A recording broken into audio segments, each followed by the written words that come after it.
1885.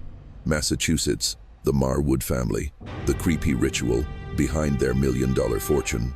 In the final years of the 19th century, as the gears of the Industrial Revolution ground old superstitions to dust, a different kind of shadow crept into the hidden corners of America. This was the age of the steam engine and the telegraph, when science promised to banish all ghosts. But in the coastal town of Hollow Bay, Massachusetts, whispers of a power older than steel and steam still circulated through the noisy textile mills and the dim dockside taverns. Whispers of a dynasty whose wealth did not seem to stem from spinning looms. Whispers of strange plants that glowed in the night and of workers who vanished without a word. This is the story of the Marwood dynasty and the secret cult behind their industrial empire. The year was 1885. Hollow Bay, Massachusetts, was a small industrial hub where the smoke from textile mills mingled with the salty fog of the Atlantic. The age of sail was over, replaced by powerful steamships, yet storms still regularly lashed the coast, bringing with them eerie tales of lost ships and strange lights flickering on the cliffs. The town's brick-paved streets were always bustling with mill workers and sailors, men and women trying to find their footing in a rapidly changing world. Delivery wagons clattered over the wet streets, their wheels rolling through puddles left by sudden afternoon showers. Ladies in fashionable dresses strolled down the main street, while industrialists in finely tailored suits discussed cotton prices and new shipping routes at the Commerce Club. However, beneath the veneer of progress, primal fears stirred in the thick fog and the dark pine forests surrounding the town. Remnants of ancient folklore mingled with the anxieties of the machine age. Immigrants from Ireland and Eastern Europe whispered to their children of old-world creatures, spirits that could not be banished by steam engines or electric light. And in certain mansions, behind heavy oak doors, wealthy industrialists were exploring secrets their Puritan ancestors would never have countenanced. No one was more versed in these mysteries than the Marwood family of Blackthorn Manor, perched on a sheer cliff overlooking the Atlantic. Their dark stone Gothic revival mansion stood defiantly against the storms, surrounded by a garden that locals claimed grew plants not of this world. By day, the Marwood textile mill was a symbol of Hollow Bay's prosperity and enterprise. But by night, especially when the fog rolled in from the sea, the manor and its surrounding lands became something else entirely. Samuel Marwood arrived in Hollow Bay in 1865, a man with an obscure past but an iron will. The records at the town hall described him only as an investor from New York, about 30 years old, with considerable capital. Within a few years, he had built the Marwood Mill, transforming it from a small workshop into a massive production facility, outcompeting all rivals. While other mills struggled with strikes, fires, or lost cotton shipments, Marwood's mill seemed immune to all risk. His ships, modern steam vessels, always returned on schedule, their holds filled with raw cotton from the south and secret crates that were never entered into the ledgers. Some said Samuel had an uncanny ability to predict the market, always buying low and selling high. Others claimed he had deals with the dockside gangs, using thugs to intimidate workers and quash any thoughts of striking. But a few former workers and retired sailors whispered darker theories that Samuel had ways of ensuring smooth operations, rituals performed in the privacy of his office at Blackthorn Manor on nights when the sky was starless. Within a decade, he had established himself as a leading industrialist. The Marwood Mill, now expanded with several new production wings, operated day and night with astonishing efficiency. His office in the town center employed a team of accountants and managers, and his name appeared on the board of the Hollow Bay Bank, despite the rumors about his past. When asked about his family or the source of his New York fortune, Samuel would offer a polite but cold smile and deftly change the subject, leaving his questioner with the feeling that their curiosity was unwelcome. By 1880, as Hollow Bay was booming, Samuel had amassed enough wealth to acquire an old lighthouse and its surrounding land on Blackthorn Cliff, where a bankrupt old family had moved away. The lighthouse had long been decommissioned, its stone structure weathered by wind and salt, and the lightkeeper's cottage was dilapidated, its windows shattered. What was most disturbing to the local fishermen was a system of natural sea caves directly beneath the cliff, a place they called the teeth of the deep sea. They believed these caves were home to the spirits of the drowned and generally avoided the area. especially at night when the low tide revealed the dark cave mouths. Samuel, however, showed a particular interest in this cave system. Within weeks of acquiring the land, he had workers secretly clear and reinforce the passages inside, ordering the installation of heavy iron doors and the construction of a large stone platform in the center of the widest cavern. When asked about the purpose of this work, Samuel vaguely explained that he was creating a special wine cellar where the temperature and humidity of the caves would bring his vintages to perfection. This decision sparked much discussion among Hollow Bay's elite. Despite his wealth, Samuel remained an enigma. Moreover, his investment in such a remote and dangerous piece of land struck many as odd. Sea caves were notoriously unstable, and their renovation required a huge expense. Yet, Samuel seemed unbothered by the gossip or the cost, proceeding with the work with the confidence of a man executing a meticulously calculated plan. While other mills had to shut down during the economic depression of the 1870s, the Marwood mill thrived more than ever. The financial crisis that crippled New England's industry seemed to have no effect on Samuel's operations. Somehow, his contracts remained secure, his supply of raw cotton was never interrupted, and his products always found a market, even when competitors were forced to sell at a loss. When labor strikes swept the region, Samuel maintained peace in his mill, both by placating union leaders with generous promises and by secretly eliminating the more radical agitators. When the economy recovered, he emerged as a giant, praised for his shrewdness and leadership during difficult times. Even more remarkable was the productivity of the mill itself. Samuel seemed to have a strange ability to avoid factory inspections, and his machinery never broke down, even when running continuously at maximum capacity. The workers at the Marwood mill, who had initially arrived with hope and fatigue, worked with a synchronicity that was almost unnatural. They operated the dangerous machines in an eerie silence, their eyes vacant, responding to the foreman's commands with mechanical obedience. Visiting investors commented on their incredible discipline, but Samuel would just smile and attribute it to an efficient work environment and worker satisfaction. Once a month, on the night of the new moon, Samuel would personally visit the workers' quarters and select one of the strongest men single and with no family nearby for what he called special maintenance work in the caves beneath Blackthorn Cliff. These men never returned to the mill. When asked about their fate, Samuel would explain that they had received a handsome bonus and moved west to seek new opportunities. The other workers never discussed the departed men, not even in the taverns after work.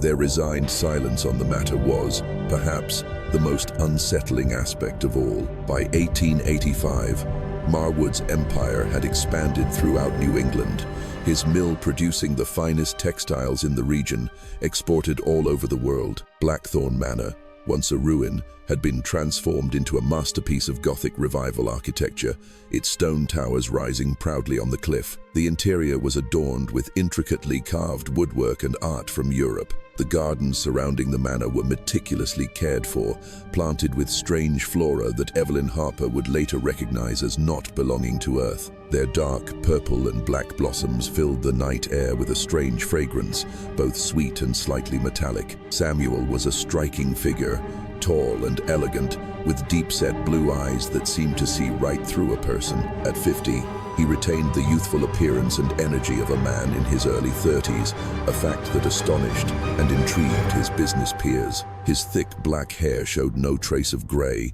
giving him a powerful appearance that commanded respect in any boardroom. His hands were those of a capitalist rather than a laborer, long-fingered and well-manicured, despite his frequent supervision of the noisy mill operations. Most remarkable was his voice, a deep, powerful baritone that could persuade the most difficult board of directors or calm the most disgruntled workers. When Samuel Marwood spoke, people listened, often finding themselves swept up in his vision without realizing it. His wife, Elara, had died years ago in a mysterious accident at sea.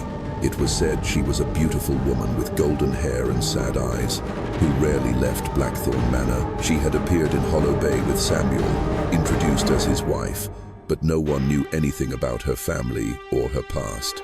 They had 2 children, but only the youngest daughter, Clara, was still alive. Ilara's death only added to the mystery surrounding the family, and it was whispered that she had discovered one of her husband's dark secrets and paid the price. After his wife's death, Samuel became even more withdrawn. He rarely hosted parties, and when he attended town events, he often stood alone, observing the crowd with his analytical, deep blue eyes that made even his business partners wary. He always wore dark, perfectly tailored suits, usually charcoal or black, which accentuated his unusually pale skin. Around his wrist, he always wore a silver pocket watch, its lid engraved with strange geometric symbols, unlike any known alchemical or astronomical signs. When someone asked about it, he would glance at it and say it was a family memento, a reminder of time and its eternal cycles. He had only one living child, his one 9-year-old daughter, Clara. The eldest son, Julian, had disappeared several years prior. It was said he had run off to join the army, but rumors suggested he had defied his father and suffered the same fate as his mother. Clara was a shy, almost invisible girl, with dark hair and large, perpetually frightened eyes. She possessed a keen intuition, seeming to sense things others couldn't see, but was trapped in silence by her father's overwhelming shadow. The Marwood family was also known for its contributions to the community, but in a calculated way. Samuel funded the construction of the town's new library, but on the condition that a private wing be reserved for scientific and philosophical texts of his choosing. He also made a large donation to the local hospital to build a new research wing, but insisted that the experiments be conducted in absolute privacy. These acts earned him the respect of the town council and the gratitude of the beneficiaries. Few dared to question the motives behind Samuel Marwood's generosity.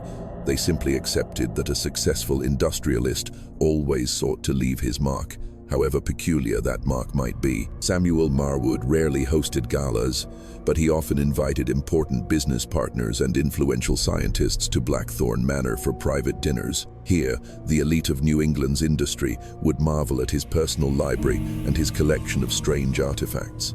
Displayed in carefully lit glass cases were items that any university would covet, meteorite fragments with previously unknown crystalline structures seeming to emit a faint light from within, ancient astronomical instruments of brass and lens, more complex than anything produced in the current era, old leather-bound books, written in lost languages, filled with diagrams of constellations that did not exist on modern star charts and drawings of bizarre life forms. Samuel would guide his guests through this gallery with the serious demeanor of a researcher, sharing theories about the origin and meaning of each item. His stories often hinted at knowledge beyond human understanding and the unexplored possibilities of the universe. He presented himself as a pioneer of science, particularly interested in the origins of life and its potential existence on other worlds. Most guests were impressed by his intellect and vision, if perhaps a little overwhelmed by ideas too radical for an industrialist. The highlight of these gatherings was always the conversation in his study, where a large marble fireplace always blazed. He would offer his guests rare whiskeys and imported cigars. The food served during the earlier dinner, prepared by a private chef, was always exquisite but sometimes featured strange flavors. When asked about an unusual herb or spice, Samuel would smile enigmatically and mention experimental varietals he was cultivating in his greenhouse, plants bred to adapt to extreme conditions. Yet, the whispers still clung to the Marwood family like the thick, hollow bay fog. Why did the workers at the Marwood mill never strike or demand their rights, while other mills were in constant turmoil? Why did Samuel insist on investing in the dangerous cave system under Blackthorn Cliff, a place the sailors called the teeth of the deep sea? And what happened on those moonless nights when Blackthorn Manor fell dark, and even the most loyal housekeepers were not permitted near the cliff's edge? Our story truly begins with the arrival of Dr. Evelyn Hopper in Hollow Bay in the summer of 1885.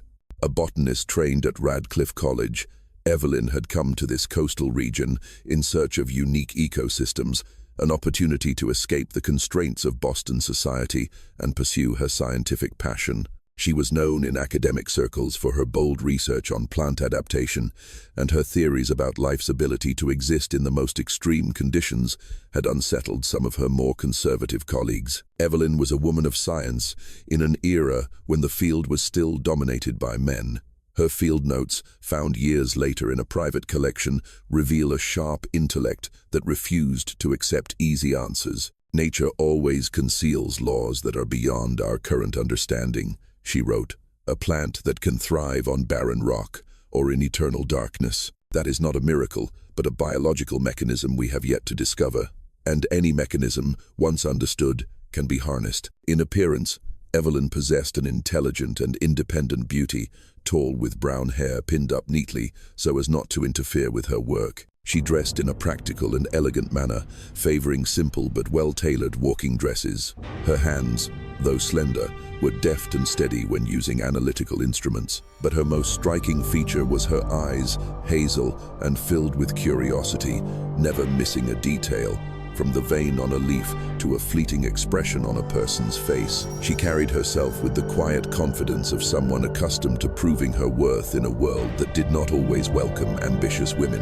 Evelyn had set up a temporary laboratory in a rented warehouse near the docks, where her extensive knowledge of botany and her enthusiasm quickly attracted the attention of Hollow Bay's small intellectual community. Her methods of classifying and preserving specimens, combining European techniques with her own innovations, produced impressive results. She was particularly successful in identifying rare species of algae and lichen on the cliffs, species that previous naturalists had overlooked. If the locals sometimes saw her working late with strange lights emanating from her lab, they simply attributed it to the eccentricity of a scientist from the big city. It was at an exhibition of industry and science at the town hall that she first met the Marwood family. The event was intended to celebrate the progress of Hollow Bay, bringing together the region's leading industrialists and inventors. The grand hall was splendidly decorated, the light from newly installed electric bulbs reflecting off polished machinery and models of inventions. Engineers and investors gathered in groups,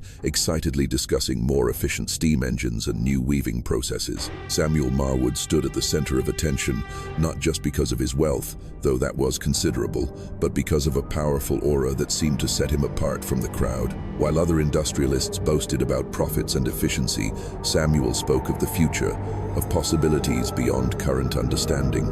Evelyn observed him with the objective assessment of a scientist. His vest, jet black, was perfectly tailored. At his wrist, his silver pocket watch peeked out, and Evelyn, with her keen eye, noticed that the symbols on it bore a strange resemblance to the geometric shapes she had seen in her dreams after coming into contact with the black flower. Evelyn found herself drawn toward him like a planet pulled into the orbit of a great star.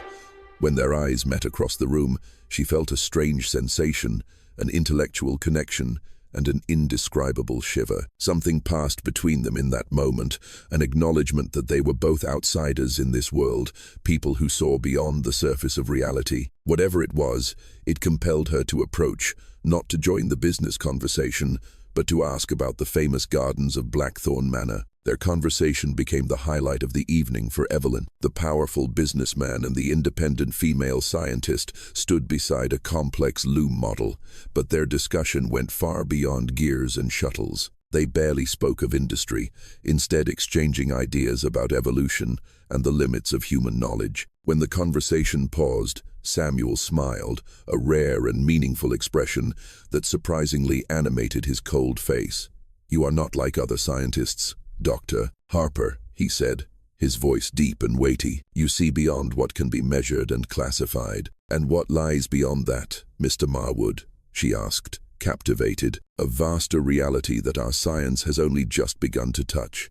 He glanced around at the other inventors. These men are content to improve their machines, believing they are mastering the world. But there are natural laws, cosmic forces, that we are only beginning to recognize. His deep-set blue eyes returned to hers. "I think you sense this as well." Before she could respond, a member of the town council approached, interrupting their conversation to congratulate Samuel on the success of his mill. Samuel replied politely, but his eyes suggested he knew exactly who Evelyn was and her purpose in coming to Hollow Bay. In the following days, Evelyn found herself constantly thinking about Samuel Marwood. His enigmatic words had stirred her own curiosity about unexplained phenomena. She had come to Hollow Bay to study known plant species, but now she wondered if there were other life forms, entirely new biological laws, waiting to be discovered. Perhaps Samuel Marwood, with his obvious interest in the unusual, could be the key to accessing those secrets, or perhaps he was part of the secret himself. She began to look for excuses to visit Blackthorn Manor, ostensibly to request permission to conduct research in his forests, but really to learn more about this mysterious family. Her first visit was in response to an unexpected invitation. Samuel Marwood had sent a message inviting her to see his gardens and greenhouse, saying he was very impressed with her work.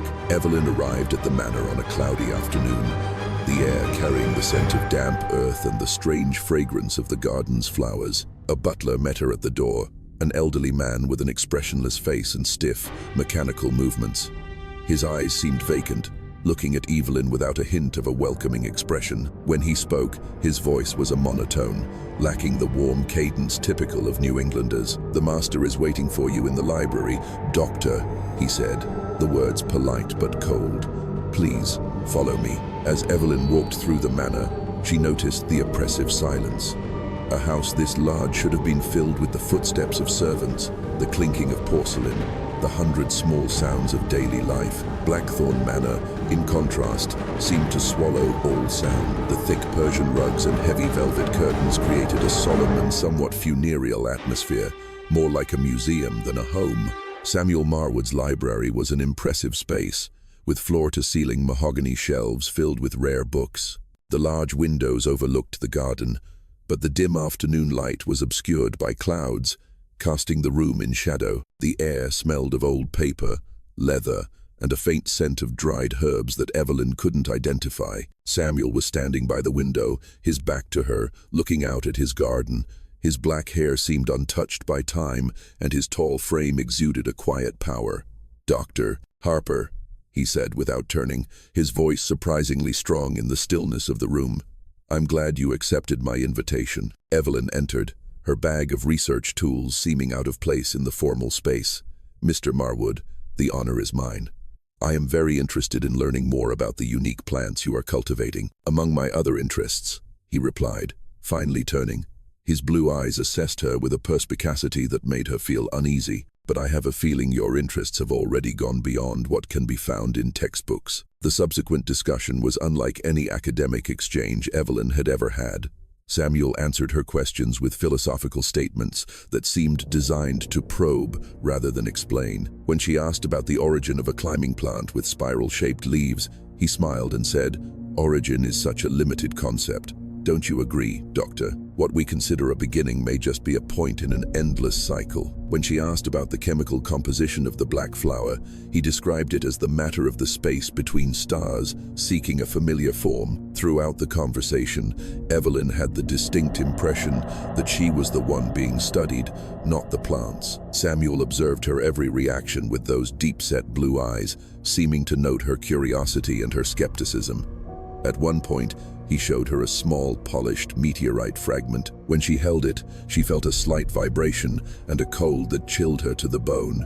"Your energy has an unusual focus, Doctor," he remarked. "It suggests a disciplined mind, or perhaps a mind capable of resonating with unusual frequencies." Samuel seemed captivated by Evelyn's intellect, inviting her to stay for tea and continue their discussion. It was during that afternoon that Evelyn first noticed the peculiarities of Blackthorn Manor. Samuel drank a tea that was a deep purple color, served in a porcelain cup with no pattern but a strange geometric shape that Evelyn did not recognize. The butler moved with an almost unnatural silence, his eyes always fixed on the floor, never making eye contact. And most unsettlingly, Evelyn could have sworn that when she glanced at a decorative crystal ball on the table, Samuel's reflection seemed to blur and distort for a moment before returning to normal. Afterward, Samuel showed her his library. It was a remarkable room, its walls lined with books on astronomy, physics, and botany, along with ancient texts that Evelyn recognized but could not read. Old Latin, runes, and other alphabets with characters completely foreign to her. The shelves reached from floor to ceiling, accessible by a sturdy wooden ladder that Samuel climbed with surprising agility for a man of his age when retrieving volumes to illustrate his arguments. Glass cases displayed objects that would astound any scientist. Meteorite fragments with a glass-smooth surface that seemed to swallow light rather than reflect it. Complex brass instruments, with dials and lenses arranged in an incomprehensible logic, fossils of plants unlike anything in the geological record, and most strikingly, a dark metal sphere that felt cold and vibrated slightly to the touch. Its surface was engraved with complex geometric lines, spiraling into a hypnotic pattern. Wrapped around its stand was a thin silver wire engraved with symbols similar to those on Samuel's watch. The library smelled of old books, polished wood, and a faint hint of ozone, creating a deeply academic atmosphere that contrasted with the strangeness of the objects within. A fire burned in the large stone fireplace, though the afternoon was not cold, casting dancing shadows on the intricately patterned carpet. Samuel invited Evelyn to sit in one of 2 leather armchairs positioned before the hearth, then poured 2 glasses of sherry from a crystal decanter. "You have a formidable intellect, Dr. Harper," Samuel observed, settling into the other chair. "Radcliffe is known for its science program, of course, but I sense your studies have gone beyond what is accepted in the textbooks." Evelyn sipped her sherry, considering her response. The wine had a complex flavor, both sweet and strangely mineral. "I have always believed that science must be willing to explore the unknown in order to advance," she said carefully. "Some of my theories in Boston were considered too radical. Radical enough to make your colleagues uncomfortable, I understand." Samuel smiled, a smile that did not quite reach his eyes. "You need not worry. The thinking in Hollow Bay is far more practical than in Boston. Here, a person of vision can pursue their ideas without being limited by old prejudices." He leaned forward, his blue eyes reflecting the firelight. "Tell me, Doctor, have you found any anomalies in the local flora since your arrival?" The question put Evelyn on guard. She had been discreet about her most radical theories, sharing them only with her closest colleagues. "I'm not sure what you're alluding to, Mr. Marwood, but I make it a habit to learn about interesting minds that come to Hollow Bay," Samuel interrupted smoothly, "especially those who might appreciate the kind of knowledge I have collected." He gestured to the shelves and cases around them. "These objects contain answers to questions that mainstream science has not yet dared to ask. Secrets about the origin of life, about the structure of space-time, about the forms of existence this universe might contain." "You have a truly astounding collection, Mr. Marwood," Evelyn remarked, pointing to a particularly unusual item, a dark crystal of perfect shape, seemingly cut by an intelligence rather than by nature. The crystal seemed to absorb the surrounding light, creating a small point of darkness in the bright room. Though no larger than an egg, it possessed a strange gravity that made it impossible to look away. "Ah, yes," Samuel replied, his voice low and meaningful. "A specimen from a very distant source. It is said to be a storage device, a library from a vanished civilization. This universe is filled with such relics, you know. Ancient civilizations, great intelligences." He lifted the crystal from its stand, holding it with a reverence that was almost devotional. "This particular structure resonates with other dimensions, with passages between worlds. The ancient philosophers called them celestial spheres, but perhaps they are just other physical realities." Samuel handed the crystal to Evelyn, who was surprised by its weight and the cold that radiated from it despite the burning fireplace. As her fingers touched its smooth surface, she felt a subtle vibration, as if the molecular structure within was rearranging itself. For just a moment, she thought she heard a faint whisper in her mind, a string of sounds that were not words, but the impression vanished when she blinked. "An incredible structure," Evelyn whispered, returning the unsettling object to Samuel.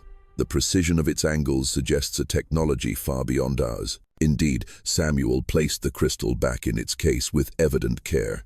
These ancient intelligences possessed an understanding that would astonish our so-called advanced society. They understood that the reality we perceive is merely a thin slice of a multidimensional universe, that there are life forms and energies that exist beyond our normal sensory perception. He smiled, but the expression did not reach his eyes. "Do you believe in extraterrestrial life, Dr. Harper?" The question hung in the air between them, heavy with implication.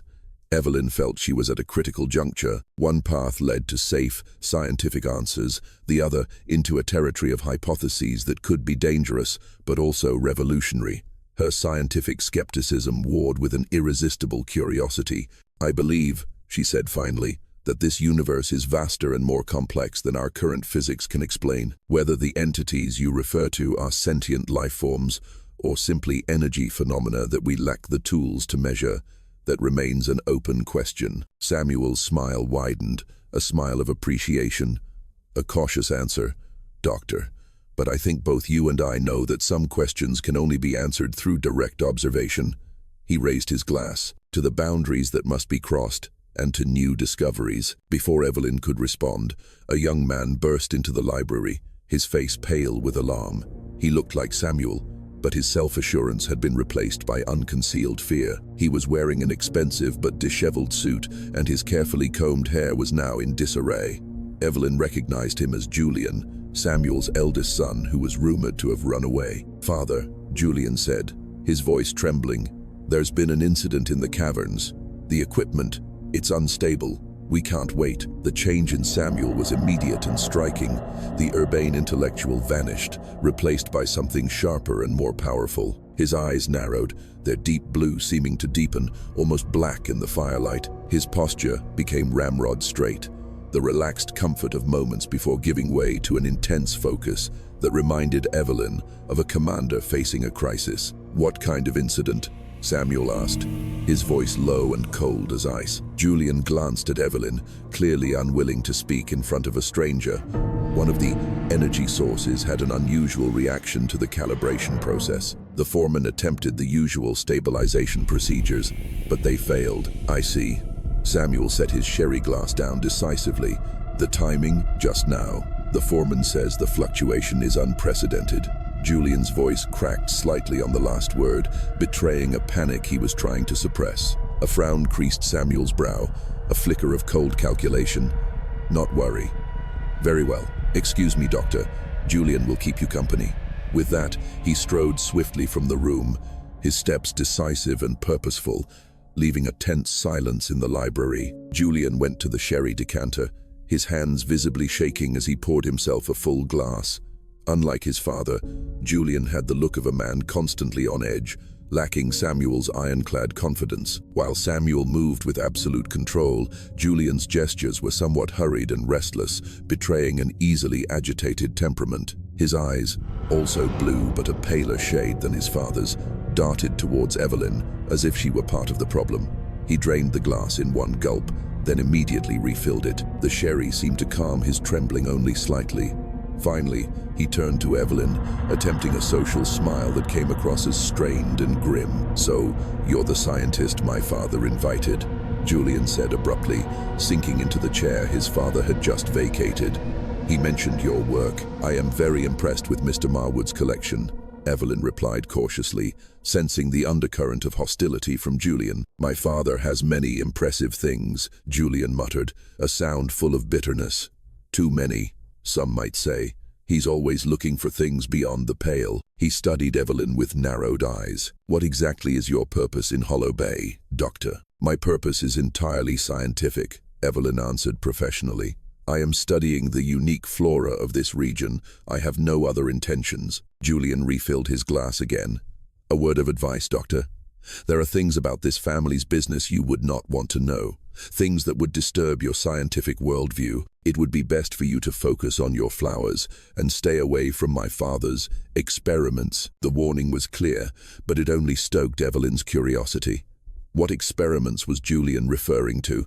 What aspects of Samuel's work would trouble a scientist? Before she could frame a response that might elicit more information without seeming confrontational, a sound broke the tense atmosphere. A low, sustained metallic scream echoed from somewhere beneath the manor, followed by a powerful hum so intense that the floor vibrated slightly. It was not the sound of ordinary factory machinery, not the chugging of a steam engine or the whirring of looms. This was a strange, low-frequency sound, a resonance of compressed energy, a noise that made the glass objects on the table tremble slightly and created an uncomfortable pressure in the ears. The sound lasted for about 10 seconds, seeming to pass through stone and wood, then cut off so abruptly that the subsequent silence became heavy and menacing, as if the air had just been sucked out. Julian's sherry glass clinked softly against the table.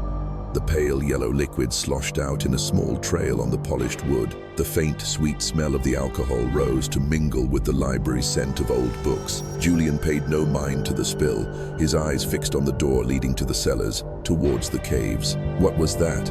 Evelyn asked, straightening up, her scientific instincts urging her to investigate the source of this strange physical phenomenon, whatever energy source had created the vibration. "Nothing," Julian answered too quickly, his voice higher than usual. "Probably one of the pumps in the greenhouse. A technical malfunction. Nothing for you to concern yourself with, Doctor." But his hand gripped the arm of the chair, belying his casual explanation. "That was no pump," Evelyn insisted. "That frequency, it wasn't mechanical. A large amount of energy is being released. As a scientist, You should finish your sherry and prepare to return to your inn," Julian interrupted, his tone hardening. "It's getting dark, and the fog on the cliffs can be very dangerous. Our foreman will see to any technical issues in the manor." The tension between them became palpable. Evelyn knew she was being dismissed, that pressing the issue would likely end any chance of returning to Blackthorn Manor. Yet, that strange sound had awakened every investigative instinct she possessed, along with a deep concern that Samuel's experiments could be dangerous. Someone or something in this manor was operating a device far beyond their control, and Julian's clumsy lie suggested the family's involvement. "I think perhaps I should speak with your father before I depart," Evelyn said carefully. "If there has been a serious technical incident, my father is busy and cannot be disturbed." Julian cut in, rising from his chair with a hurried motion. "I insist, Doctor. Your carriage will be brought around immediately." Evelyn had to concede, realizing that further resistance would only make them more wary. Julian summoned the butler to escort her to the front of the manor, where a small carriage was already waiting. Night had fallen, and a thick fog had rolled in from the sea, blanketing the landscape in a ghostly, milky white. The dim carriage lanterns could only illuminate a small patch of the path, and the darkness seemed to be swallowing the road ahead. As she was about to step into the carriage, a movement from the garden caught her attention. A figure in a dark cloak darted out from behind the bushes, hurrying towards her. It was Clara, her cloak obscuring most of her face in the lantern light. Her dark hair, usually pinned up neatly, now had a few loose strands flying in the damp sea breeze, giving her the appearance of someone in flight. "Dr. Harper," she called softly, glancing back towards the manor as if afraid of being discovered. "Please, just a moment." Evelyn gestured for the driver to wait and met Clara in the shadows beside the carriage. Up close, she could see Clara's eyes were wide with fear. Her breathing was uneven, and her hands were ice cold. Most striking was a strange scent that emanated from her. Beneath the faint smell of lavender was something else, a sharp ozone scent, like the air after a lightning strike. "Miss Marwood," Evelyn began, "I heard a strange noise. Is everything all right?" "You must not come here again," Clara whispered, her eyes constantly darting towards the manor, where a light had just turned on in a window. "My father, the things he does, you cannot know. Please, for your own safety, leave Hollow Bay." Her fingers gripped Evelyn's arm with a desperate strength, her nails digging into the fabric of Evelyn's sleeve. Up close, in the lantern light, Evelyn noticed something she had missed before, a small tattoo behind Clara's ear, partially hidden by her hair. It was a geometric symbol, a circle with intersecting lines, identical to one of the symbols on Samuel's watch. "Clara," Evelyn said softly, her concern overriding formality. "Are you in danger?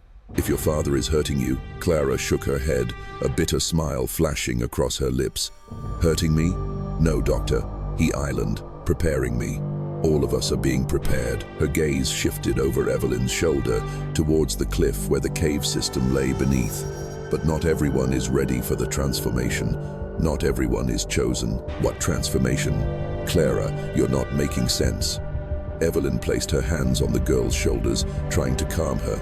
Under the thin cloak, she could feel Clara trembling. "The Covenant," she whispered, leaning closer, her lips almost brushing Evelyn's ear. "The Veil Crossers demand a connection in exchange for their knowledge. Father has promised them a perfect vessel on the next new moon.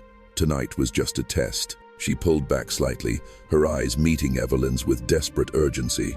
"He sees something in you, Doctor, a strong mind.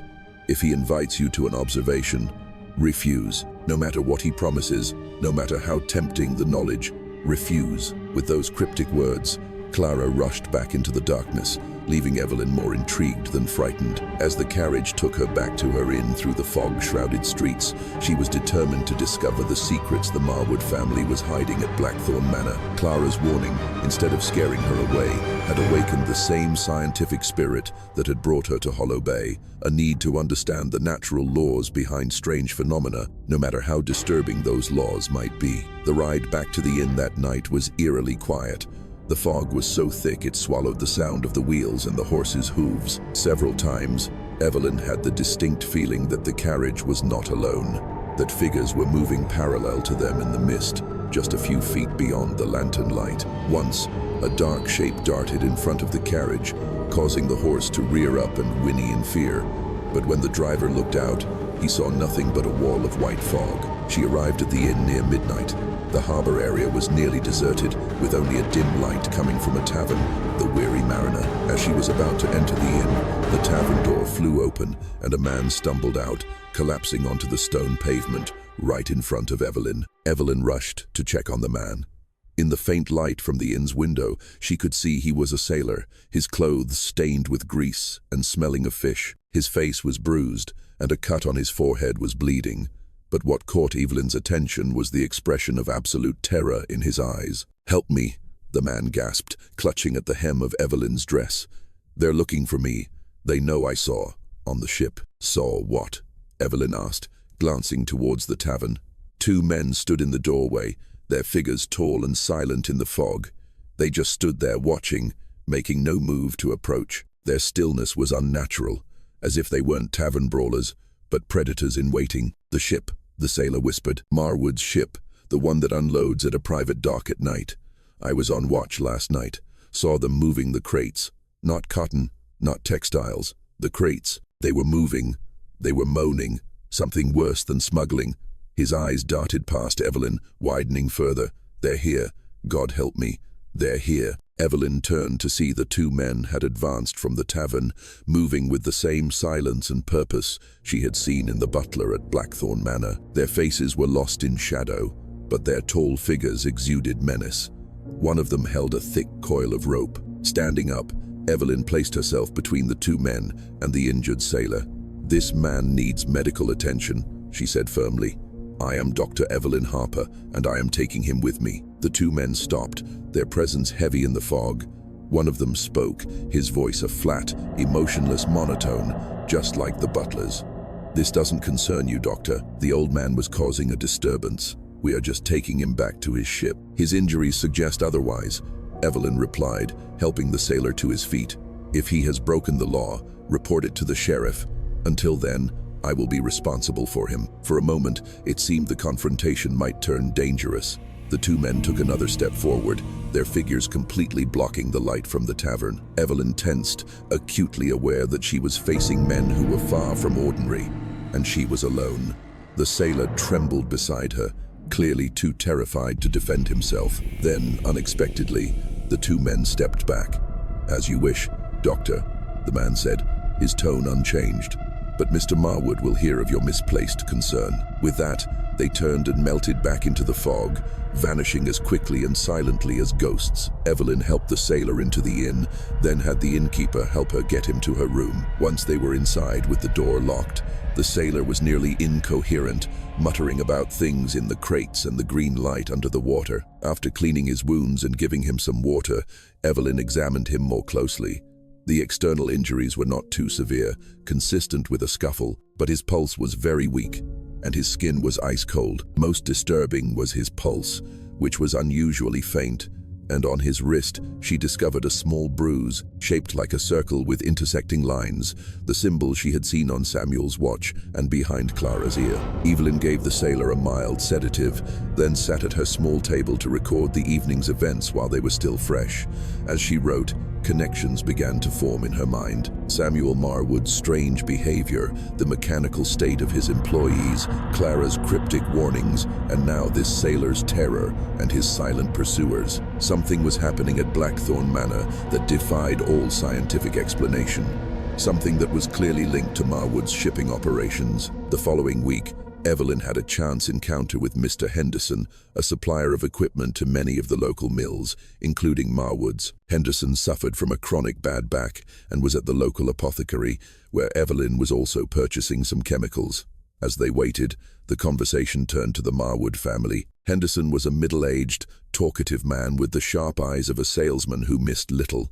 His company supplied everything from loom parts to lubricating oil and dyes. Unlike other suppliers who specialized in one area, Henderson dealt in anything that could be sold, earning him a reputation for being resourceful and knowing everything that went on in town. "This blasted back," Henderson muttered, rubbing his lower spine. "Age and heavy lifting get to us all." He glanced at Evelyn. "Except for Samuel Marwood. I swear the man hasn't aged a day in 15 years. Evelyn smiled politely. "Perhaps he leads a healthy lifestyle." "Healthy?" Henderson scoffed. "He works non-stop and lives in a damp manor on a cliff. That's not a recipe for youth." He lowered his voice. "Strange folk, that whole family. Been supplying them for nearly 2 decades, and I still don't understand how they do it." "Do what?" Evelyn asked, keeping her tone casual while her interest sharpened. Here, perhaps, was another piece of the Marwood family puzzle. "Their success," Henderson replied, leaning against the counter. "Samuel came here with some capital, yes, but not enough to build an empire that fast. Now look at him, one of the wealthiest men in New England, and during the Depression, when everyone else was going bankrupt, Marwood's mill was expanding production. It's not natural." Evelyn nodded thoughtfully, pretending to examine a jar of ointment on the shelf. "I've heard Mr. Marwood is a very shrewd businessman." Henderson snorted, a sound of profound skepticism. "Shrewd is one thing, this is something else. His ships are never late. His machines never break down. His investments always, and I mean always, succeed. During the Depression, when most of us were selling off assets, he somehow secured the most lucrative government contracts. He should have been investigated for monopoly, but instead, he became a pillar of the community." The supplier leaned forward, lowering his voice as if afraid of being overheard in the crowded apothecary. "And have you noticed the man hardly ages? I swear he looks the same now as he did 10 years ago. My grandfather used to tell stories about alchemists who found the philosopher's stone. Sometimes I wonder, surely you don't believe in such things," Evelyn said with a forced smile, though her mind was racing with the possible implications. Her own research into unusually resilient plants had led her to consider biological possibilities beyond common understanding. While she dismissed unscientific ideas, some natural laws remained a mystery. "Maybe not," Henderson admitted, straightening up. "I'm a practical man, Doctor. I deal in gears and oil, things you can see and touch. But there's something else. Something that happened back in '81 that always bothered me. There was a big strike at the mills in the region. Someone informed on the leaders, and they were arrested. Most were fired and blacklisted, never found work again." He paused, rubbing his chin. "But the ones from Marwood's mill, Samuel insisted on dealing with them himself. Took them to do a special project at his cliffside property. No one saw those men again. But for weeks afterward, people saw strange lights coming from the caves day and night, and a smell." Henderson shuddered. "The smell wasn't of machines or oil, Doctor. It was something else, a sharp ozone smell, like the air right after a lightning strike, but persistent and cloying." Evelyn finished her shopping in silence, her mind racing. As a scientist, she was reluctant to accept irrational explanations. Yet, she had seen enough at Blackthorn Manor, the butler's mechanical behavior, Samuel's strange reflection, the unusually colored tea, and the symbols to know that something beyond conventional understanding was occurring. Whether it involved an unknown advanced technology or a dangerous scientific discovery, she couldn't yet determine. But the pattern of disappearances centered around the cave suggested that whatever the Marwoods were doing, it involved human subjects. The sailor's terrified words echoed in her mind. Not cotton, not textiles. The crates. They were moving. Something worse. Was the Marwood family using people for their experiments?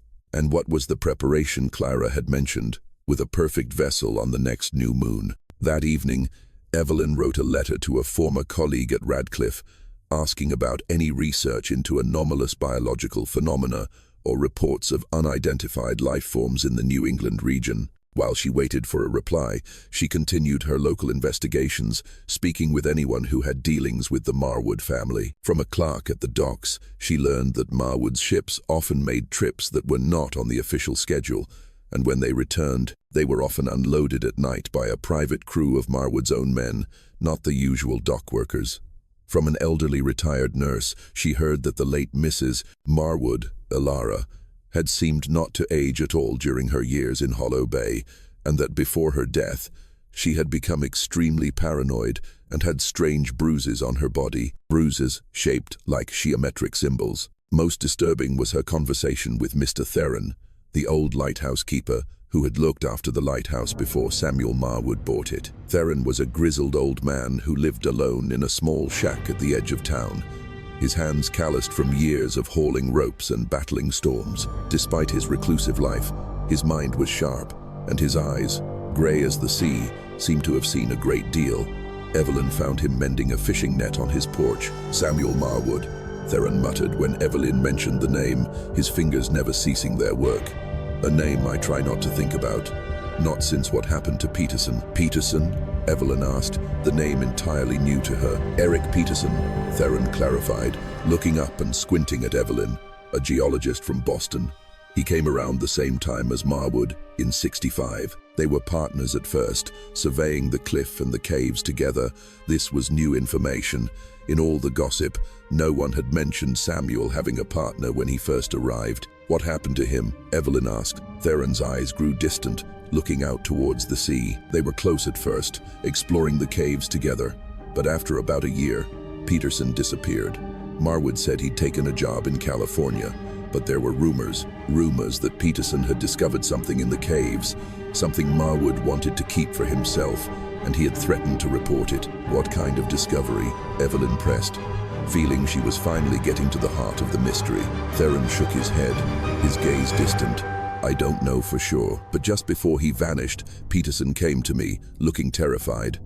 He talked about structures in the caves, things that weren't natural. He claimed Marwood had found something from a collision long ago.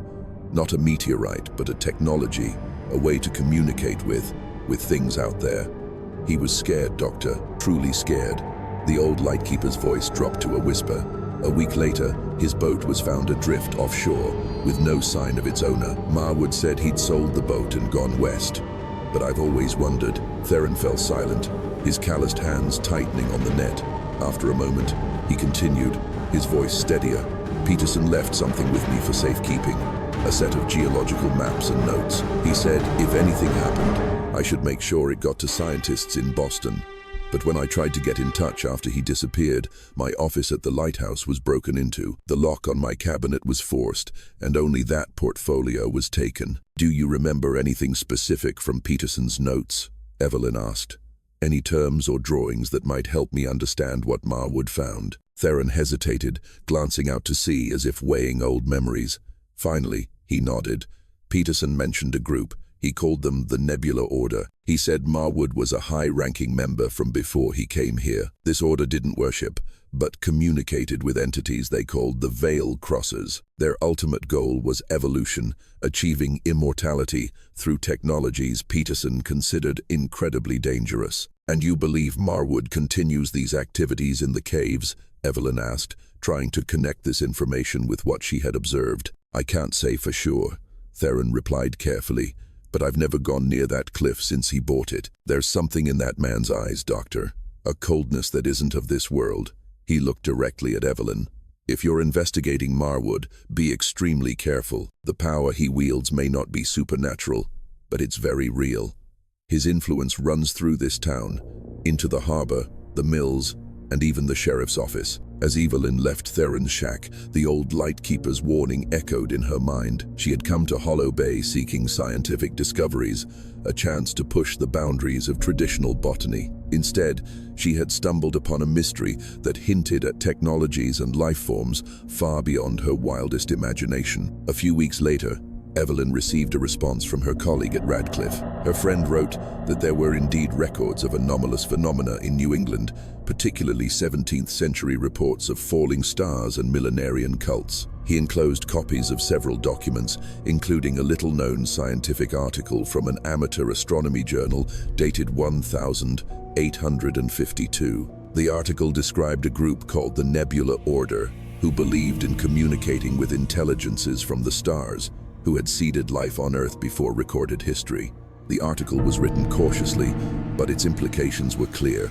Evelyn spent the entire night poring over it, comparing the astronomical charts with the symbols she had seen. What emerged was a disturbing document, the record of an amateur astronomer who had approached the Nebula Order with scientific curiosity, only to realize their true nature and hastily withdraw. According to the article, the order was founded in Europe, but had established a strong branch in New England by the mid-19th century. They operated under the guise of a scientific and philosophical society, attracting radical thinkers who were dissatisfied with the limits of mainstream science. However, their true nature was far from philosophical. They speak of life forms that existed before the Earth cooled, the article recorded, intelligences of a scale and age, that human concepts of time and space are meaningless to them. These veil crossers, as the order calls them, are said to exist in other dimensions, separated by a frequency veil that can be weakened under certain conditions. The experiments I witnessed involved attempts to create such conditions,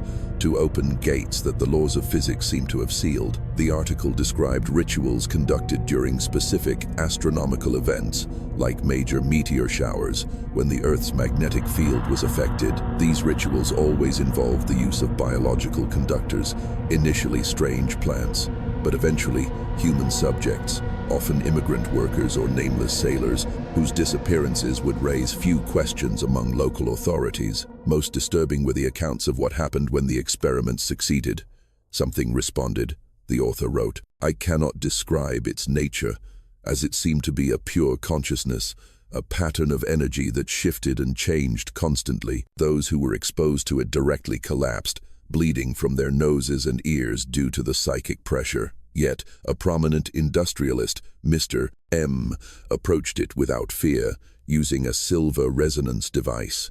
In return, the consciousness touched his mind, leaving a permanent change, an understanding far beyond human. According to the article, the order's activities became more secretive after an experiment in rural Massachusetts went catastrophically wrong, resulting in several local people being exposed to strange energy and going mad.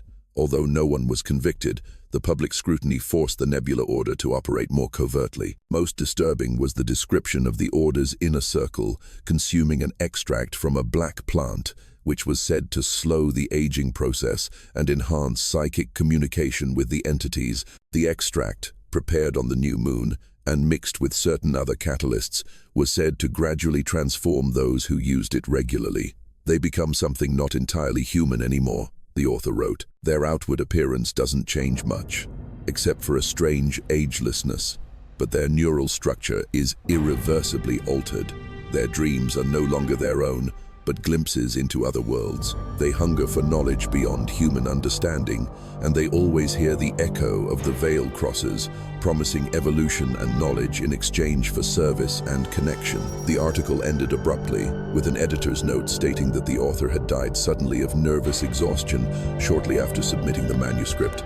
Accompanying it was a letter from Evelyn's colleague. I need not remind you, my dear Evelyn, he wrote, that our understanding of consciousness and its connection to the physical universe is still in its infancy. The mind may be a receiver for realities our senses cannot perceive. Whether the entities described here have an objective existence or are merely hallucinations caused by a powerful psychotropic agent, I cannot say for sure, but I urge you to be extremely cautious. Knowledge that can change our fundamental reality can be as dangerous as it is precious, especially when it is held by those who would use it for their own purposes. That night, Evelyn dreamed of Samuel Marwood. In the dream, he stood by a pool of black water sparkling with starlight, though they were in a cave. When she approached, Samuel turned to her, and his face began to transform, the skin seeming to melt away to reveal a complex pattern of light, a map of moving constellations beneath. From the center of that map, tendrils of light reached towards her, promising an understanding of the universe, of life and death. She woke up drenched in sweat, the image still burning in her mind. Outside the window, the sound of a ship's horn signaled the coming dawn, a mundane sound that contrasted with the horror of her dream. As she rose and prepared for another day of research, Evelyn knew that despite her growing unease, she could not abandon her investigation. Too many mysteries needed to be brought to light. Despite her growing unease, Evelyn couldn't stay away from Blackthorn Manor. She continued to find excuses to visit the surrounding area to collect samples, hoping to observe more. Each trip yielded small but significant details. Geometric symbols subtly carved into the iron gates, patterns on the courtyard tiles that bore a strange resemblance to the astronomical diagrams in Samuel's books, and an indescribable cold that emanated from the ground near the cliff. She tried to find a way to approach the caves, but they were always heavily guarded by tight-lipped workers who seemed to appear from nowhere whenever she got too close. These men, with their vacant eyes and somewhat rigid movements, would gently but firmly direct her back to the main path. Her interactions with the Marwood family made no further progress. Samuel seemed to be always busy with business in Boston or other cities. Julian had disappeared once again, and Clara, who had pleaded for help, now seemed to be deliberately avoiding her. Evelyn sometimes caught the girl looking at her from a high window with a look of fear and resignation. It was during one such trip late in the summer that Evelyn met Clara again. Unlike last time, this time Clara sought her out. Evelyn was examining a species of lichen on a rock at the edge of the forest when Clara appeared, slipping through the trees like a ghost. She looked less like a wealthy heiress and more like someone in trouble. Evelyn found her sitting on a fallen log, reading a volume of Emily Dickinson's poetry. She was so absorbed that she didn't notice Evelyn's approach until the sound of a dry twig snapping under Evelyn's foot. Clara startled, hastily hiding the book as if it were a forbidden object. "Do you enjoy Dickinson's poetry?" Evelyn asked, sitting down beside her. She kept her tone gentle, recognizing in Clara a sensitive soul being held captive. Clara nodded, relaxing a little, when she saw Evelyn had no intention of judging her. "I find truth in her words," she said softly, running her fingers over the book's cover. "Much madness is divinest sense. Sometimes I feel that way about what happens at Blackthorn." "How so?" Evelyn asked gently, careful not to push.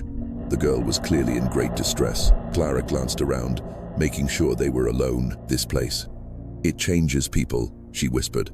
"My father, Julian, they're not themselves anymore. They talk about a cosmic legacy, about knowledge being passed down, but I've seen the price." The young girl's face contorted with a horrific memory. "The caverns, they take people down there. I followed my father and brother one night. There was a man tied to the stone platform. They were chanting, and there were others, powerful people from town. Then something emerged from the pool of water. I couldn't see it clearly, but it had no fixed shape. It moved wrong." Clara buried her face in her hands, trembling. "It speaks to me in my dreams. It says I belong to it. My father says I'm ready for the merging. You have to help me, doctor. I need to get away from here before the next new moon. That's when they'll come for me." "When is the next new moon?" Evelyn asked, her voice serious. "Less than 2 weeks from now," Clara whispered. "They say the stars will be aligned. This ceremony will be the culmination of everything. They will receive the greatest gift, the secret of transformation into something that doesn't age or die." She gripped Evelyn's arm. "I've seen the workers they choose for special duties. They come back empty. They just obey. I don't want to become like that." Evelyn's mind raced. This wasn't hypnosis or brainwashing. This was a change at a biological level, something that rewrote their very essence. "I will help you," she promised. But before they could say more, Julian appeared on the path, his face a cold mask. "Clara, father is looking for you," he said, his voice a monotone. "And Dr. Harper, I believe my father wished for you to no longer trespass on this property." Julian turned to Evelyn, and any trace of his previous panic was gone. "You've been asking too many questions," he said. "That is unwise." "I'm worried about Clara," Evelyn retorted, trying to remain calm. "Worried?" Julian scoffed, a cold sound. "You know nothing of our legacy. We are on the verge of evolution. My father sees potential in you. You could join us, live for centuries, possess the knowledge of the universe. At the cost of your humanity," Evelyn demanded. "Humanity is a brief stage," Julian said, his voice seeming to have a strange, inhuman resonance. What we offer is eternal existence. Do not come here again unless you are ready to accept our path. There is no escape from our destiny. As Julian led Clara away, Evelyn knew she had to act fast. But how could one scientist stand against a cult with influence and a technology beyond comprehension? She realized she needed proof, and above all, a plan that didn't rely on confronting their power head-on. Back in town, Evelyn tried to persuade the sheriff to investigate the disappearances at the Marwood mill, but to no avail. Samuel Marwood was the town's biggest benefactor. When she spoke of human experiments and a cosmic cult, she was met with skepticism and pity. "These are serious accusations, Doctor," the sheriff said, his expression one of clear annoyance. "Mr. Marwood is one of our most respected citizens, and you expect me to believe he's conducting bizarre experiments based on the word of a hysterical young girl and the ramblings of a drunken old fisherman?" He smiled condescendingly. "Perhaps the sea air isn't good for city folk. I suggest you focus on your flowers." Only when Evelyn mentioned the sailor who had witnessed the strange crates did the sheriff's demeanor change. The annoyance vanished, replaced by a cold watchfulness that reminded Evelyn of Samuel himself. "I think we've talked enough," he said, standing up. "A friendly piece of advice, Doctor. Hollow Bay is a small community. Those who succeed here understand the importance of not meddling in other people's affairs. Keep spreading these stories, and you may find you are no longer welcome here." As Evelyn left the office, she noticed a black, unmarked carriage parked across the street. The driver sat motionless, but she could feel his eyes following her. The message was clear. Marwood's influence was pervasive, and her attempts to seek help had failed. Realizing she and Isaac would have to act alone, Evelyn began to prepare. From her lab, she took some chemicals that could cause a fire and a syringe filled with a powerful sedative. She packed them carefully in a cloth bag along with bandages and a small knife. From her notes, she knew that salt and certain herbs could disrupt energy fields, so she also brought a pouch of sea salt and several dried bundles of sage. Most importantly, she and Isaac had obtained an old map of the cave system from an old fisherman who had explored them in his youth. The map showed a secret entrance on the back side of the cliff, only visible at low tide. They would use it to approach undetected. The days before the new moon passed with agonizing tension. Evelyn tried to contact Clara again through a kind-hearted maid, but there was no response. The maid reported that Clara had been confined to her room and was not allowed to see anyone. On the night of the ceremony, Evelyn and Isaac rode out to Blackthorn Cliff after midnight. She wore dark clothing, her face smudged with a bit of mud for camouflage. The night was cold and foggy, a strange silence covering the sea. Even the sound of the waves seemed muffled. They found the secret entrance, a narrow crack between wet rocks. Inside, the air was unusually warm and thick with the smell of ozone. They moved carefully through the narrow passages, guided only by the faint light of Isaac's lantern. They heard a rhythmic chanting, not words but a resonant hum, low and steady, that seemed to emanate from the rocks themselves. The deeper they went, the more they felt a pressure weighing on their minds, a feeling of dizziness and disorientation. The chanting grew louder as they went deeper. Finally, they reached a natural stone balcony overlooking a huge cavern below. The space was illuminated by a strange blue light emanating from a large pool of water in the center. Around the pool, Evelyn recognized Samuel Marwood and about a dozen others in purple robes. They were the most powerful faces in Hollow Bay, the banker, the fleet captain, and even the sheriff who had dismissed her concerns. They were chanting in a non-human language, the resonant sounds creating a tangible pressure in the air.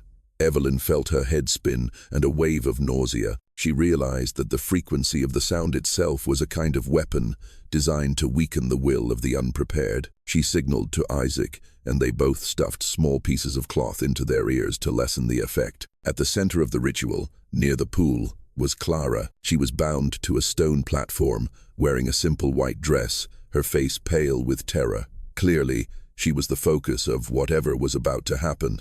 As dawn approached, the ritual seemed to be winding down. The members left one by one, their faces wearing expressions of fatigue but satisfaction.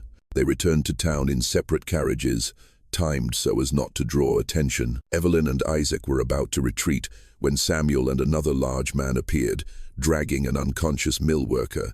They took the man to a dark alcove and locked him behind an iron door. On the worker's arm, Evelyn could see shallow cuts, forming the geometric symbols she had seen everywhere. They knew they had to act the following night, the night of the new moon. That was the night of the main ceremony. The next day, Evelyn couldn't rest. Her mind was filled with images of the cave, of Clara's terrified face and the ecstatic expressions of the cult members. She reviewed her research documents, looking for any weakness. A passage in the 1852 article caught her attention. Their connection depends on stable frequency resonance. Any sudden energy disruption, such as an electromagnetic shock or a chemical change in the environment, can cause an uncontrollable backlash, shattering the gate and releasing the energy chaotically. With this knowledge, Evelyn prepared a plan. She took a mixture of chemicals from her lab, capable of creating a strong exothermic reaction upon contact with salt water. She and Isaac also brought the salt and sage, and an iron crowbar, a crude tool, but potentially useful. When sleep finally came to her in the afternoon, she dreamed of the cave. She saw Clara lying on the platform, and a huge black shadow, a formless mass of energy with countless glittering eyes, was slowly rising from the pool. Samuel stood there, his arms raised, not in worship, but like a scientist conducting a great experiment. The entity extended a tendril of energy towards Clara, and Evelyn woke up with a strangled scream, the cold feeling of empty space still in her mind. On the night of the new moon, Evelyn and Isaac returned to the cliff. The fog was thick, and there was no starlight, perfect for concealment. They followed the secret entrance and entered the cave system. The rhythmic chanting and psychic pressure were even stronger than the night before. When they reached the stone balcony, the scene below was terrifying. The cavern glowed with the blue light from the pool, and dozens of figures in purple robes stood in a circle. In the center, Samuel Marwood, in a darker robe, stood before the stone platform where Clara was bound, her face white with terror. Clearly, she was the perfect vessel she had warned about. Brothers and sisters of the Nebula Order, Samuel's voice echoed. Tonight, the universe listens. Tonight, the veil thins, and the veil crossers will answer our call. We offer them a pure connection, a mind ready to receive the knowledge of the stars. Evelyn knew they had to act immediately. She signaled to Isaac, while he used the crowbar to make a loud noise in another passage, distracting two nearby guards. Evelyn quickly slipped down a hidden slope, approaching the ritual area from behind. She saw her chance when Samuel raised the dark metal sphere she had seen in his library. The energy in the cave seemed to converge on it, and the pool of water began to bubble. "Now!" Isaac shouted, pushing a large rock down a nearby pit, creating a thunderous crash. Chows erupted. As the cult members turned towards the noise, Evelyn burst from her hiding place. She didn't use a gun, but science itself. She threw her bag of chemicals directly into the pool. Instantly, a violent reaction occurred. The water in the pool exploded into steam and blinding light. The stable blue light became chaotic, flashing and changing colors. The chanting turned into screams of terror as the energy backlashed, striking those standing closest. Several of them collapsed, convulsing. Samuel turned, his face contorted with rage. "What have you done?" he roared, but it was too late. The uncontrolled energy was shaking the entire cavern. Rocks began to fall from the ceiling. Isaac had rushed forward, using his knife to cut Clara's bonds. "Let's go," he yelled. Chaos engulfed the cavern. The chaotic energy from the pool sent the cult members reeling and screaming. Samuel stood firm, his face twisted in fury. "You fool," he roared at Evelyn. "You don't know what you've broken." Clara, freed by Isaac, ran to Evelyn's side. "You came," she gasped, her eyes a mix of terror and gratitude. "Stay behind me," Evelyn commanded, pulling out her small knife while Isaac held the crowbar steady, ready to deal with anyone who approached. "When you get a chance, run for the exit." Some of the most fanatical members, led by Julian, began to advance on them, their eyes burning with outrage. Samuel pushed them aside, striding towards Evelyn, his rage now replaced by a frightening calm. "Dr. Harper," he said, his voice cold as ice, "I overestimated you. I thought you might understand, that you could join us." "I've seen enough to know what you are," Evelyn replied, backing slowly towards the exit. "Madmen trading humanity for empty promises." Samuel smiled, a chilling expression that made Evelyn shudder. "Not empty, Doctor. What we do serves evolution. The Veil Crossers reward their pioneers. They have given us knowledge, power, and a life beyond biological limits. They could have given you the same. As he spoke, he raised the dark metal sphere. It began to vibrate and emit a low hum. "This is the key," he said, his voice taking on a hypnotic quality. "It allows the mind to connect with the cosmic consciousness, to understand the laws that Newton and Darwin never dreamed of. Touch it, doctor, and see the truth." "At what price?" Evelyn demanded, fighting the scientific curiosity that urged her to touch the sphere. "The lives of innocent people, and your own daughter's mind." "Mind," Samuel scoffed, a dry sound. "A limited concept, Doctor. The Veil Crossers teach us that there is only matter and the energy that shapes it. That energy can be transformed, upgraded, preserved. What you call the mind is merely an energy pattern, and patterns can be rewritten." As he spoke, the energy in the cave became even more chaotic. The blue light flashed frantically, and an unnatural cold filled the space. A low, rumbling sound echoed, causing loose stones to fall from the ceiling. "It's coming," a cult member whispered, his eyes wide with terror and adoration. It senses the disruption. From the boiling pool, something began to rise, not a body, but a distortion of space, a mass of shadow that seemed to swallow the light, glittering with eyes that were not eyes. Samuel turned back towards Clara. "We have no more time.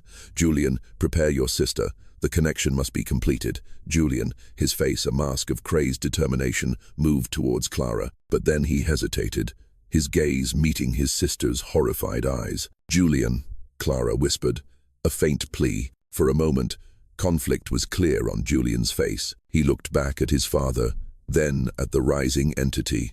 Then, with a desperate cry, he did not advance on Clara. Instead, he lunged for the metal sphere Samuel was still holding, trying to wrestle it away. "Stop, father. It will kill us all." Samuel roared in anger, shoving his son away. But it was too late. Julian's sudden contact had broken the fragile resonance. The sphere emitted a piercing shriek and fell to the ground. "Run!" Evelyn screamed to Isaac and Clara. The explosion of energy was not fire, but a wave of pressure and absolute silence. The pool vaporized instantly. The shadowy entity convulsed and let out a silent scream that shook the mind, before being sucked back into a crack in the air, which then sealed itself. Samuel and the cult members were thrown against the stone walls. The entire cavern shook violently. As they ran out of the tunnel, Evelyn glanced back and saw the cavern ceiling collapsing, burying everything below in tons of rock. "Don't look back," Isaac yelled as they scrambled onto the boat. "Just go." They raced out of the hidden tunnel, rushing towards Isaac's small boat moored in a hidden cove. Behind them, the cavern was shaking violently. Screams and the sound of falling rock echoed from within. "Hurry!" Isaac yelled, pushing Clara onto the boat while Evelyn cut the anchor line. As they rowed away from the cliff, a powerful tremor sent a massive wave across the sea, nearly capsizing the boat. Looking back, they saw an unbelievable sight. The entire Blackthorn cliff was collapsing, but it wasn't a natural landslide. A green, unstable, and sickly light was leaking from cracks in the rock, as if a massive energy source was trying to escape. "What's happening?" Clara gasped, her face illuminated by the strange light. "I don't know," Evelyn admitted, struggling to keep the boat steady. "But we need to get as far away from here as possible." As she spoke, a terrible sound emanated from within the cliff, not an explosion, but a high-frequency shriek that was painful to the ears. The green light flared one last time, shooting a column of light through the fog into the sky. Then, with a low, guttural growl, the entire cliff collapsed into the sea, creating a massive wave that rushed towards them. Isaac and Evelyn struggled to keep the boat from being swamped. "The ritual," Clara whispered, her voice barely audible. "It went wrong. Julian's interference. It broke the balance. The Veil Crossers, they were repelled, but the energy was not. When the wave passed and the sea began to calm, they looked back. Blackthorn Manor was gone. The cliff where it had once stood was now just a jagged pile of rubble. There was no sign of life, only a dead silence, and the heavy smell of ozone in the air. They rowed in silence, not slowing until they reached a small harbor in a neighboring town just before dawn. The town was waking up, fishermen preparing to go out, completely unaware of the catastrophe that had occurred just a few miles away. Evelyn took Clara to an old friend's house, where the girl nearly collapsed from exhaustion and psychic shock. Once Clara was settled, Evelyn told Isaac everything. The ritual was broken at its apex, she analyzed, her scientific mind trying to order the chaotic events. If my theory is correct, the energy released without control would have catastrophic consequences for those nearby. And for the place itself, Isaac added grimly. He was exhausted, but his eyes were still alert. Whatever Marwood woke up, it didn't like being disturbed. They didn't have to wait long for news to spread. A few days later, reports began to circulate about a strange, localized earthquake that had occurred at Hollow Bay. Fishermen told of an unusually large wave and a landslide that had completely obliterated Blackthorn Manor and the cliff beneath it. Officials from Boston were sent to investigate. When they arrived, they found only a scene of utter desolation. There was no sign of the manor, the textile mill, or the people who had lived and worked there. Not a single body, not a single piece of debris. It was as if the Marwood dynasty and their entire empire had simply been erased from reality, swallowed by the sea and the stone. In the following days, with the fear of Samuel Marwood gone, the truth began to emerge. Ledgers found in his town office revealed a disturbing pattern of missing workers, secret payments to officials, and blueprints for strange machines annotated with the geometric symbols Evelyn recognized. Most shocking was the list of members of the Nebula Order, which included some of the region's most influential citizens. Many of them hastily left town immediately after the disaster. Those who remained claimed they had been deceived or coerced by Samuel, but no one believed them. The collapse of the Marwood Empire left a power vacuum and an indelible stain on Hollow Bay's reputation. Even more disturbing was a journal discovered in a secret compartment in Samuel's office, written in a complex cipher. With the help of a linguist from Boston, Evelyn managed to decode a portion of it. The journal detailed the protocols of the Nebula Order and their communication with the Veil Crossers. It described a pact Samuel had made years ago when he came into contact with an alien consciousness.